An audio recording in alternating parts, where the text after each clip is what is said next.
leave a message after the tone. Hi.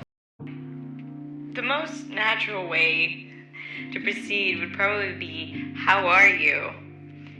It's been so long since our last conversation. It's 2026. I really thought you might wish me a happy new year. Silly me, I guess. Here's the thing. I have gotten better. I have. It used to be absolutely impossible to live when you left. I think it's because I didn't get to tell you everything. I wanted to update you briefly because yes, last summer I won an essay competition, I did an Oxford online internship, and my team's work was published, which is still surreal to say out loud. And I was chosen to create the graduation speech. Now, who's not involved and doesn't burn for you know what, right? I cut my hair because I felt new. I actually chopped it. I felt like I could breathe without aching. I made a lot of friends. I ran through my city at night, pulled phone pranks in warm June air, spent time with kids, slept properly again, all the right things. For the first time in a long time, I felt light, like I could move through existence with elation, because I think I had accepted it. I thought about you, of course, mostly in your bodies of water, and I stayed at a hotel overlooking the sea. One night there was a concert, and a guitarist who was about 100 years old played Wonderful Tonight by Eric Clapton. You won't remember, but the first night we spoke in December, you told me you were listening to it. It was terrible, man. I sobbed. It was awful. It felt absurd because 70-year-old couples were swaying, no one speaking English, me in a red dress, my skin gold from the sun, a full moon overhead. I missed you. Simply, plainly, I missed you. No one there understood. Needless to say, I didn't feel wonderful that night. I think what most brought me solace when I'd get lonesome and miss you was the idea that you were somewhere too, here on Earth, and that we were sharing the same sky, which is silly if you think about it, because that's the thing for the poets, right? And I'd look at the stars sometimes and I think, I don't know, I imagined you up on a mountain or somewhere you really liked, maybe New York too, I don't know. In October, a childhood friend of mine died. She was, I don't even know how to describe her, honestly. She was joyful and fun and passionate and determined. She was determined. Her death was brutal and senseless, and it cracked something open in me, which is making me call you tonight. For years, I had believed life was a measure of endurance. How much grief could I absorb before breaking? And I have to be honest, I used to mourn you too.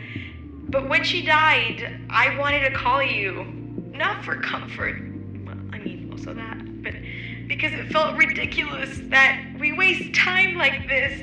That we're alive, breathing, and pretending it's guaranteed. Listen, I don't know how to say this, but we are one decision away from changing everything. And what sense does it make to be here on Earth and not be with the person you love? Like your soul calls for him or her, and you have to tell them, right? That's what I understood. And I've never been angry at you. Never. But in October, I was. Because how could you not see this? How could you not understand this, that I was understanding? I can't lie. It was often humiliating to believe that your returns meant a change, a decision, a step towards me.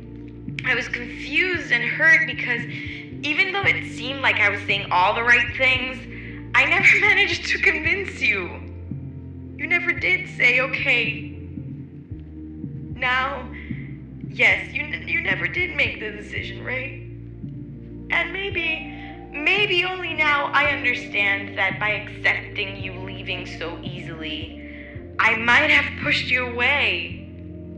Maybe you did want me to say stay. Maybe you did want me to tell you. And for so long I wanted to scream it. And I wanted to call you and tell you and just, deal with the consequences of my own actions. But I thought loving you meant letting you go. I don't know where we stand now. Between follows and unfollows, likes, new accounts, messages passed through other people. All this technology it's killing us. And what I'm saying feels somehow humiliating again. But you know what? I think I'm done hiding between this empty word, dignity. I think the word doesn't need more empty vessels. It needs hearts. And mine is heavy with love and grief, and I'm tired of pretending otherwise. And I don't believe this will change your mind.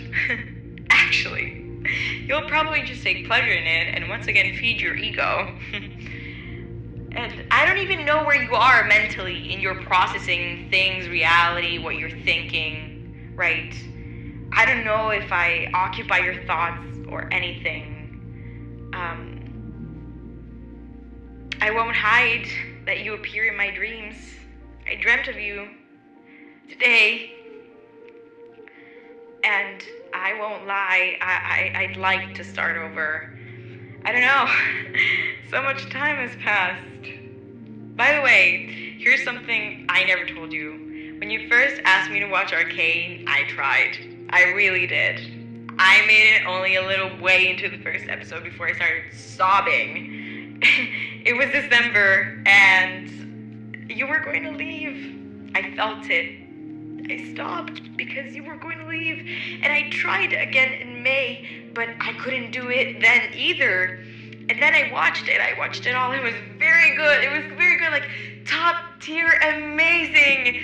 And I rewatched it this winter, and I still rewatch it sometime now, and I find myself wondering which characters you loved, what you noticed, what you'd say, because I want to know what you think about it. And it made me think, I don't know, rewatching it made me think about how things could be new again, that 4 seconds could change everything, right? And that 4 seconds do not erase everything, but just make things different, softer, possible. I don't know how to feel. I've been hurt too long. Disappointed by the patterns I couldn't ignore. You always had the final word, the timing, the control. Even in May, when you said it went how it went, it was clear you wanted nothing to do with me.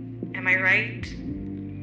I gave you exits again and again, and maybe it was easier to accept the pain of not having you rather than the pain of having you and then losing you.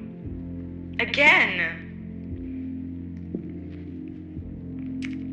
I think I did everything right. I did exactly what you asked me. And maybe you wanted the opposite of being left alone, just like I did. I don't know why I'm calling you. I think this is me marking a moment. Now, I'm almost certain of you getting this. You know what they say? There's only doing or not doing. What will you do? By the way, it's me, Allie.